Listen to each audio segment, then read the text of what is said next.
By now, you've probably seen the 10-man raid comp video that I put out recently this week. We looked at two 10-man comps, one that was more physical orientated and one that was more caster orientated. In this video, we're only going to look at one comp, and in all fairness, it's not even going to be a complete composition because there is so much room to maneuver when it comes to raid teams in 25-man that you can pretty much take whatever you want. And what I mean by that is once you've covered the main buffs, debuffs that you need or what you want across the whole raid team, then it's really take whatever you want from your guild that does the most damage. If you want to stack warlocks, stack warlocks. If you want to stack hunters, stack hunters. It really comes down to what you've got the most of. But let's jump in and have a look. So first of all, starting with tanks, we're going to have a Protection Paladin and a Blood DK. Now the Protection Paladin is going to bring Divine Guardian, which is the 20% damage reduction across the raid. Lots of AoE, lots of single target, and lots of buffs and debuffs. The Blood DK is going to bring Hysteria, which hopefully is going on your Feral Druid, as well as some other buffs that we're not too interested in at the moment, and we'll get to why later. Now, for certain fights like Patchwork, you might want a third tank, so we're going to put a Feral DPS in, which will switch to bear on those very odd occasions where you'll need a third tank. Healing-wise, we've got options. So we're definitely going to put a Holy Paladin in for the big tank heals and big splash healing from Holy Light. We're definitely going to take a Disc Priest to just eliminate lots and lots of incoming damage by pre-bubbling everybody in the raid. And we're going to put a Restoration Druid in so we get Revitalize as well. So what Revitalize does is your Rejuve and Wild Growth spells have a 15% chance to restore 8 energy, 4 rage, 1% mana,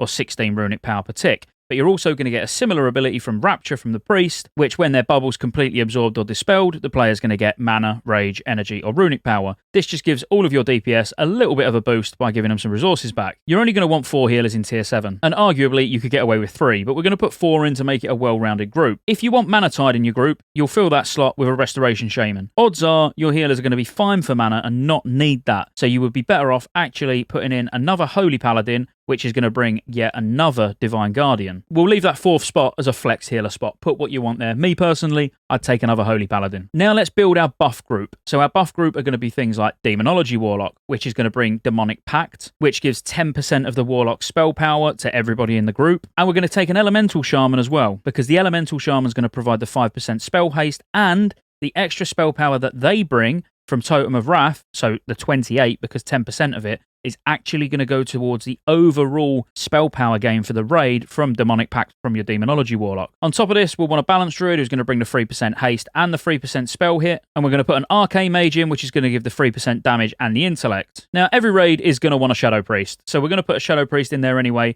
They also bring the 3% spell hit from Misery. With your Boomy, you're relying on him to put Fairy Fire up, whereas with the Shadow Priest, it's just going to go on automatically. Not only that, your Shadow Priest is going to be bringing replenishment, but we will get to a point where there's multiple people in this raid group bringing replenishment, which we absolutely need, because replenishment only affects 10 people and there's 25 in the raid, and whilst 25 people aren't going to need it, more than 10 will. Now, if we want to tick off the physical buffs, we're going to put in an Enhancement Shaman, because at the moment you're seeing things like 20% melee haste being covered, which if the Blood DK is spec correctly, he will actually bring the melee haste anyway, as well as Hysteria. But the Enhancement Shaman is going to bring a better version of the Strength and Agility buff from Strength of Earth Totem, with it improved in his talents. And now we need to get that 4% physical damage, where we've got the option between a Combat Rogue and an Arms Warrior. Now, an Arms Warrior, if we're talking for full clear and everything trash-wise, an Arms Warrior AoE, of course, on trash is going to be very good. But a Combat Rogue will probably do more damage on the bosses. But we're going to put an Arms Warrior in, but honestly, whether you take Arms or you take Combat is up to you. I personally would prefer the Arms Warrior, because now we can take a couple of Assassination Rogues, which are going to do huge single-target damage. We're probably going to want a couple of Survival Hunters, which again do incredible single-target and AoE. We're definitely going to want a couple of DK DPS, because they do incredible damage as well. So let's say we have one Unholy and one Frost. And now, quite honestly, these other 5 spots, you can take whatever you want. I would be inclined to take a few Affliction Warlocks, because they do incredible single target damage and it's very reliable.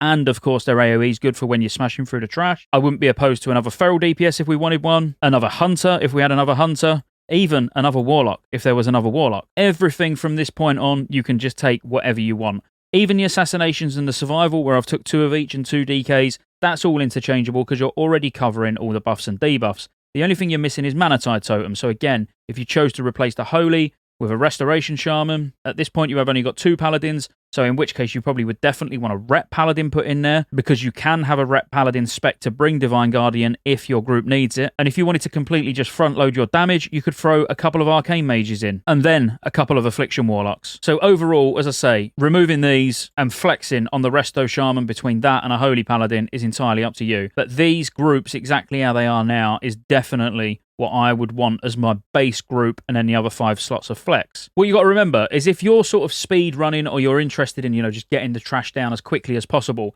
those Assassination Rogues could have a combat off spec, just to cleave through trash, quickly switch while everyone's buffing before the boss, and then Assassination for the boss. That's absolutely something you could do. But if you didn't want to do that, you could swap those Assassination Rogues out. They will top DPS single target, or they should. They will do very, very good damage. It is only on the trash and AoE bosses or cleave bosses where they're going to fall back a bit. So you could even swap those out or just take one. For a happy medium, if I was to drop out an Assassination Rogue, I would probably put a Feral DPS in its place. So you've always got a Feral Cat if the other Feral seems to be tanking. And remember, you do also have the ability, if both your Ferals are pumping harder than your DKs, you could have your Unholy or your Frost switch to be the third tank, and now one of your Ferals has actually got 2 Hysterias, or your Ferals have got a Hysteria each. So there's so much flexibility. But I think my ideal group would look something like this. So we have actually dropped the second Holy Paladin for a Resto Shaman and took a Rep Paladin, so we can have plenty of Divine Guardians. We've got enough blessings, obviously, to cover the entire raid. We've got the improved totems. We've got Druids with improved Mark of the Wild. We've got Kings. We've got improved Blessing of Might from the Retribution Paladin, which would be better than an improved Battle Shout. We've got the 10% attack power from Enhancement Shaman and Blood DK. We'll always have the 5% crit from the Druids. We've got the Enhancement Shaman for improved Wind Fury totem, but we have also got DKs that will be bringing it anyway. We've got plenty of Arcane Mages bringing the 3% damage buff, and you get what I mean. We've got absolutely everything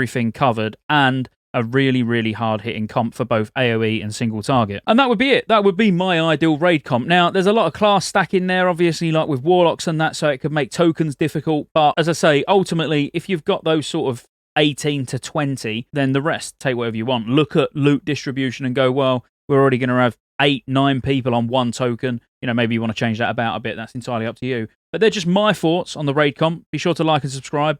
Roll the outro. There's lots of ways you can support the channel to keep me here putting out World of Warcraft content and covering all future MMOs. Consider joining the channel as a member.